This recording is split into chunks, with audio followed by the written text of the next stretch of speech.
नमस्कार विद्यार्थी मित्रांनो.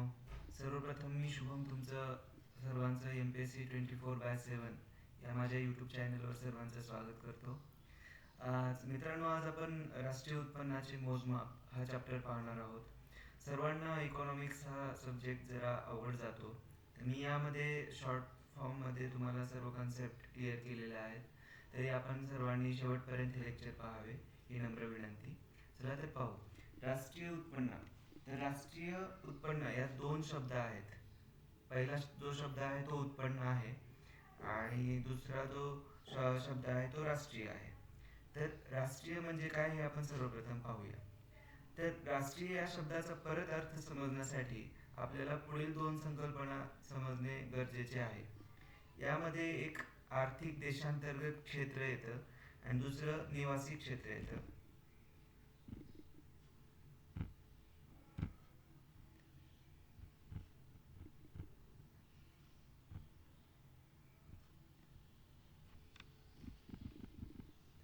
तर आर्थिक देशांतर्गत क्षेत्रामध्ये संयुक्त राष्ट्राच्या मते आर्थिक देशांतर्गत क्षेत्र म्हणजे देशाच्या सरकारमार्फत प्रशासित केला जाणारा असा सर्व भौगोलिक प्रदेश ज्यात व्यक्ती, वस्तू, भांडवलाचा मुक्त प्रवाह असतो, यालाच आर्थिक देशांतर्गत क्षेत्र असे म्हणतात. ही व्याख्या संयुक्त राष्ट्राने केलेली आहे. आणि भारताचे आर्थिक क्षेत्र म्हणजे भारताचे भौगोलिक क्षेत्र अधिक भारताची परदेशातील दूतावास वजा भारतातील सर्व परदेशी दूतावास, म्हणजे जे फॉरेन एम्बसी आहेत त्या यातून वजा केल्या जातात. तर आपण असं आर्थिक देशांतर्गत क्षेत्र काढतो. भारताच्या आर्थिक क्षेत्रात कोण कोण येतं? नंबर 1 भारताचा भूप्रादेशिक सागरी प्रदेश. नंबर 2 भारतीय निवासी मालकीची किंवा इतर दोन देशादरम्यान वापरली जाणारी जहाजे किंवा विमाने. नंबर 3 भारतीय निवासी मालकीची आंतरराष्ट्रीय सागरी प्रदेशात मासेमारी करणारी जहाजे व तेल वायू उत्खनन जहाजे. तर चला पाहू निवासी व्यक्ती म्हणजे काय. निवासी व्यक्ती या संकल्पनेमध्ये मित्रांनो देशात राहून काम करणाऱ्या सर्व व्यक्ती ह्या येतात. नंबर 2 देशाचे नागरिक तसेच एका वर्षापेक्षा अधिक काळासाठी राहणारे व्यक्ती. समजा एका वर्षापेक्षा जास्त भारतामध्ये कोणी राहत असेल आणि आर्थिक कामात गुंतलेला असेल तर तो याच्यामध्ये गणला जातो. भारतात कार्यरत असलेल्या परदेशी दूतावास कार्यालयातील भारतीय निवासी हे भारतीय नसतात, म्हणजे निवासी नसतात, पण त्यामध्ये काम करणारे परकीय किंवा भारतीय हे भारताचे निवासी असतात. ही कन्सेप्ट थोडी क्रिटिकल आहे, पण परीक्षेत वारंवार विचारली जाते, तर आपण हे लक्षात ठेवावे इथे. आता चला घटक उत्पन्न म्हणजे काय हे पाहू. घटक म्हणजे उत्पादनाचे घटक होय. भूमी, श्रम, भांडवल, उद्योजकता हे 4 घटक आहेत. उत्पादन संस्था या घटकाच्या सहाय्याने वस्तू व सेवाचे उत्पादन करतात व घटकांच्या मालकांना त्याची किंमत अदा करतात. याच घटकांच्या मालकांना प्राप्त होणाऱ्या उत्पन्नाला आपण घटक उत्पन्न असे म्हणतात. उदाहरणार्थ भूमी मालकाला रेंटच्या स्वरूपात आपण जे रेंट देतो घर मालकाला ते रेंट म्हणजेच घटक उत्पन्न झालं. कामगाराला मजुरीच्या स्वरूपात जे कामगाराला काम करून जी मजुरी भेटते ते झालं घटक उत्पन्न. हे लक्षात ठेवा. चला तर आपण गैर घटक उत्पन्न म्हणजे काय हे पाहू. काम न करता प्राप्त होणारे उत्पन्न म्हणजे गैर घटक उत्पन्न. तर यात देणग्या आल्या, डोनेशन, धर्मादाय देणग्या, कर, दंड, तर या गैर घटक उत्पन्नामध्ये मोडल्या जातात. याच उत्पन्नाला आपण हस्तांतरित उत्पन्न असेही म्हणतो, कारण यामध्ये केवळ पैशाचं हस्तांतरण होते मित्रांनो. यांच्या मोबदल्यात कोणत्याही वस्तूची निर्मिती होत नाही. ही कन्सेप्ट इथे लक्षात ठेवा, हा फॅक्ट इथे लक्षात ठेवा, वारंवार परीक्षेत विचारला जातो. तर चला पुढचं जी स्लाइड आहे ती राष्ट्रीय उत्पन्न गणनेसाठी मध्यमवर्ती वस्तू तसेच अंतिम वस्तू या संकल्पना आपण आता समजून घेऊ. मध्यमवर्ती वस्तू म्हणजे काय. तर एका उत्पादन संस्थेने दुसऱ्या उत्पादन संस्थेच्या पुनर्विक्रीसाठी खरेदी केलेल्या सर्व वस्तूंना मध्यमवर्ती वस्तू असे म्हणतात. उदाहरणार्थ पीठ विक्री करणाऱ्या गिरणीने विकत घेतलेली ज्वारी ही झाली मध्यमवर्ती वस्तू. आता पाहू अंतिम वस्तू. अशा सर्व वस्तू ज्या खरेदी उपभोगासाठी किंवा गुंतवणुकीसाठी केली जाते, यात पुनर्विक्री होत नाही, याला अंतिम वस्तू असे म्हणतात.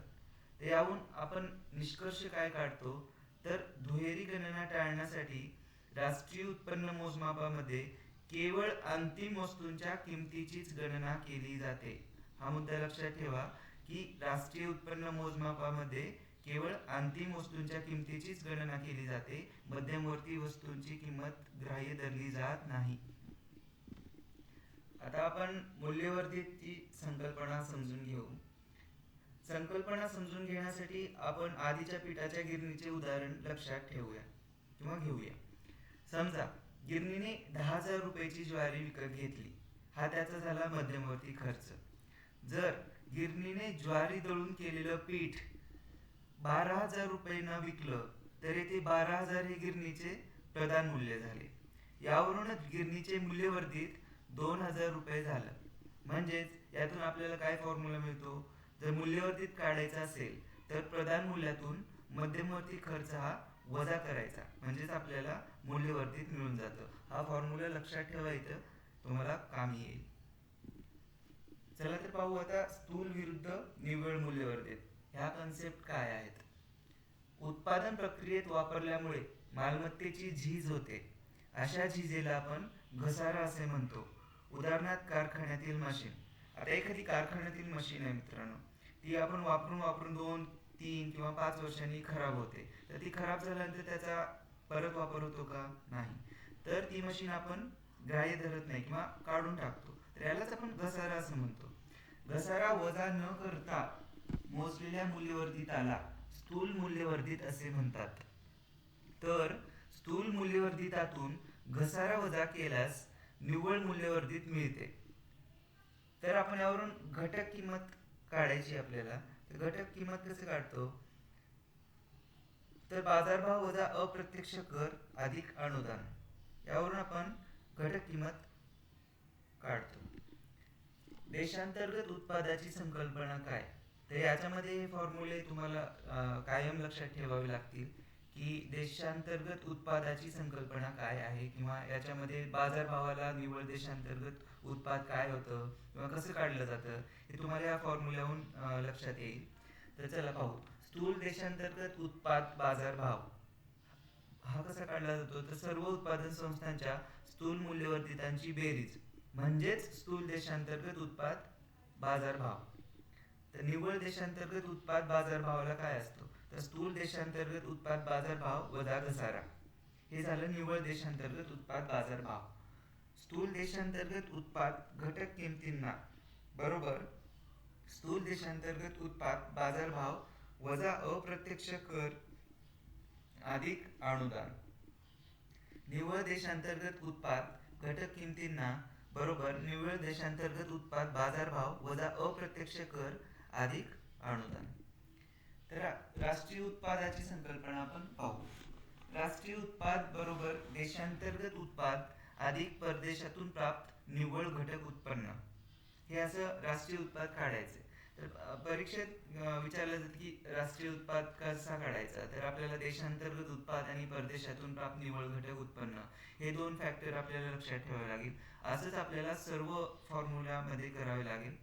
तर चला पुढे पाहू. स्थूल राष्ट्रीय उत्पाद ॲट बाजारभाव कसा काढायचा, तर स्थूल देशांतर्गत उत्पाद बाजारभाव अधिक परदेशातून प्राप्त निव्वळ घटक उत्पन्न, यातून आपल्याला काय मिळतं, स्थूल राष्ट्रीय उत्पाद ॲट बाजारभाव. निव्वळ राष्ट्रीय उत्पाद ॲट बाजारभाव निव्वळ देशांतर्गत उत्पाद बाजारभाव अधिक परदेशातून प्राप्त निव्वळ घटक उत्पन्न. पुढचा मुद्दा पाहू. स्थूल राष्ट्रीय उत्पाद घटक किंमत. तर यावर आपण कसं काढतो, तर स्थूल देशांतर्गत उत्पाद घटक किंमत अधिक परदेशातून प्राप्त निव्वळ घटक उत्पन्न. निव्वळ राष्ट्रीय उत्पाद घटक किंमत बरोबर निव्वळ देशांतर्गत उत्पाद घटक किंमत अधिक परदेशातून प्राप्त निव्वळ घटक उत्पन्न. तर हे फॉर्म्युले तुम्ही कायम लक्षात ठेवा. हे सर्व फॅक्ट्स आहेत आणि लक्षात ठेवण्यासारखेच आहेत. हे तुम्हाला वारंवार पाठांतर करावे लागतील, तेव्हाच तुम्हाला या संकल्पना डोक्यामध्ये बसतील आणि परीक्षेत याचा तुम्हाला पुरेपूर फायदा होईल. तर घटक किमतींना मोजलेल्या उत्पादालाच देशाचे राष्ट्रीय उत्पन्न म्हणतात. घटक किंमत हा फॅक्टर इथे लक्षात ठेवा.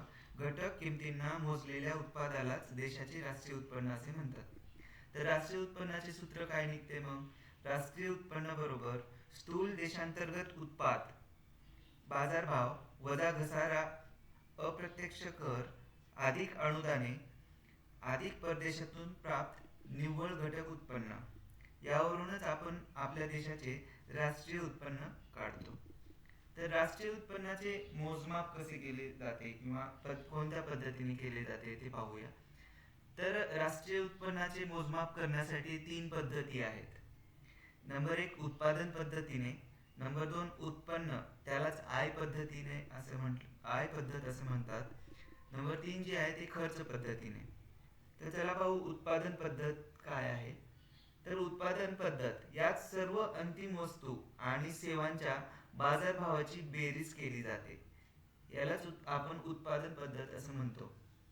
उत्पन्न पद्धतीमध्ये यात उत्पादनाच्या घटकांच्या मालकांना मिळणाऱ्या घटक उत्पन्नाची बेरीज केली जाते. आणि खर्च पद्धतीमध्ये वस्तू व सेवा विकत घेण्यासाठी केलेल्या खर्चाची बेरीज केली जाते. म्हणजे या खर्चाच्या बेरीजमध्ये काय काय येतं? तर उपभोग खर्च येतं आणि गुंतवणूक खर्च येतं. यावरूनच आपण खर्च पद्धतीने राष्ट्रीय उत्पन्नाचं मोजमाप करतो. तर यावरूनच असं सांगता येईल की उत्पाद हे बाजारभावाला मोजलेले असते, तर उत्पन्न हे घटक किमतीने मोजलेले असते. तर हा फॅक्टर इथं तुम्ही लक्षात ठेवा की यावरून बरंच आयोग फिरवा करत असतं.